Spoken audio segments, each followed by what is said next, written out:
Hello అందరికీ welcome to my channel Lavanya Suresh. అందరూ ఎలా ఉన్నారు? నేనైతే చాలా బాగున్నాను. మీరు కూడా బాగుండాలని మనస్ఫూర్తిగా కోరుకుంటున్నాను. చికెన్ కర్రీ ఎలా తయారు చేసుకోవాలో మీరందరికీ ఆల్మోస్ట్ తెలిసే ఉంటుందండి. కానీ ఒకసారి నా స్టైల్లో ప్రిపేర్ చేసి చూడండి. టేస్ట్ చాలా బాగుంటుంది. నీచు వాసన అనేది లేకుండా. మా ఇంటికి ఎవరైనా బంధువులు వచ్చినప్పుడు కానీ లేదా ఎవరికైనా కర్రీ ఇచ్చినప్పుడు కానీ టేస్ట్ చాలా బాగుంది, ఎలా చేసావని నన్ను అడుగుతూ ఉంటారండి. కాబట్టి ఒకసారి వీడియో తీసి అప్లోడ్ చేద్దాము అని అనిపించింది. మీలో ఎవరికైనా నచ్చితే ఒకసారి ట్రై చేసి మీరు కూడా చికెన్ కర్రీ ఎలా వచ్చిందో నాకు కామెంట్ చేయండి. ముందుగా ఆయిల్ బాగా వేడైన తర్వాత అందులోకి 3 మీడియం సైజ్ ఆనియన్స్ కట్ చేసి వేసుకోవాలండి. ఆనియన్స్ బాగా గోల్డెన్ బ్రౌన్ కలర్ వచ్చాక అందులోకి కాస్త కరివేపాకు వేసుకోవాలి. అలాగే 3 కట్ చేసుకున్న పచ్చిమిర్చిని కూడా యాడ్ చేసుకొని బాగా ఫ్రై చేసుకోవాలండి. ఆనియన్స్ కొంచెం వేడయ్యాక ఒక 2 టేబుల్ స్పూన్ల అల్లం వెల్లుల్లి ఫ్రెష్గా రుబ్బుకున్న పేస్ట్ వేసుకోవాలి.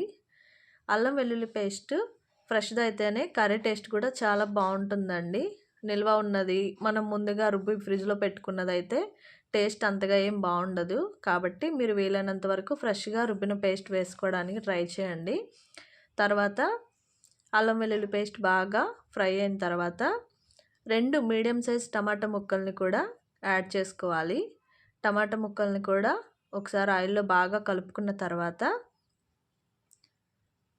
అందులోకి కొద్దిగా ఉప్పు అలాగే కొద్దిగా పసుపు కూడా వేసుకొని మూత పెట్టుకొని ఒక 10 నిమిషాలు బాగా ఫ్రై చేసుకోవాలి. ఇప్పుడు మూత తీసి మరొకసారి టమాటా ముక్కల్ని బాగా కలుపుకోవాలి. చూసారు కదా, నేను వీడియోలో చూపిస్తున్న విధంగా టమాటా ముక్కలు బాగా మెత్తగా మగ్గిపోవాలి. ఇప్పుడు మనం ముందుగా కడిగి పెట్టుకున్న కేజీ చికెన్ని యాడ్ చేసుకోవాలి.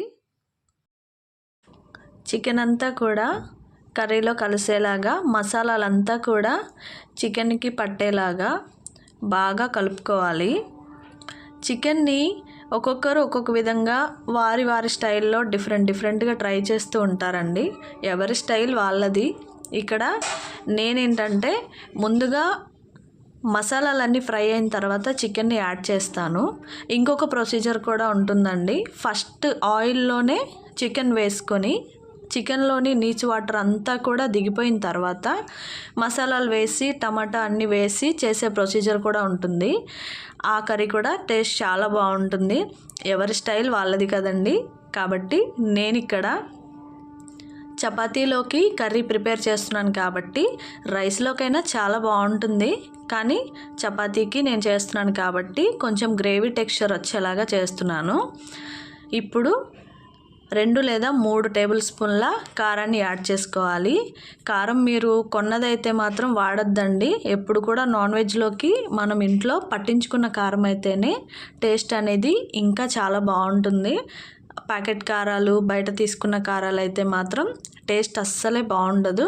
నేను ఇక్కడ మా అమ్మగారితో కారం పట్టించుకున్నానండి. ఆ కారాన్ని ఇక్కడ యాడ్ చేస్తున్నాను.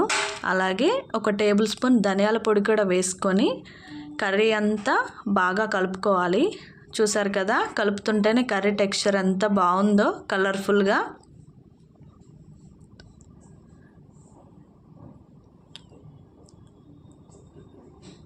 కర్రీ చూస్తుంటేనే నోరు ఊరిపోతుంది కదా.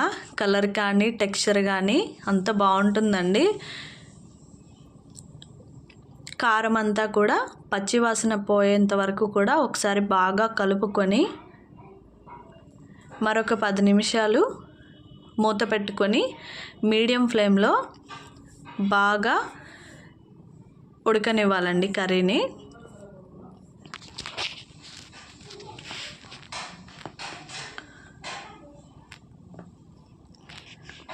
ఇప్పుడు 15 నిమిషాల తర్వాత మరొకసారి బాగా కలుపుకుంటే కర్రీ మనకి దగ్గర పడుతుంది కదా.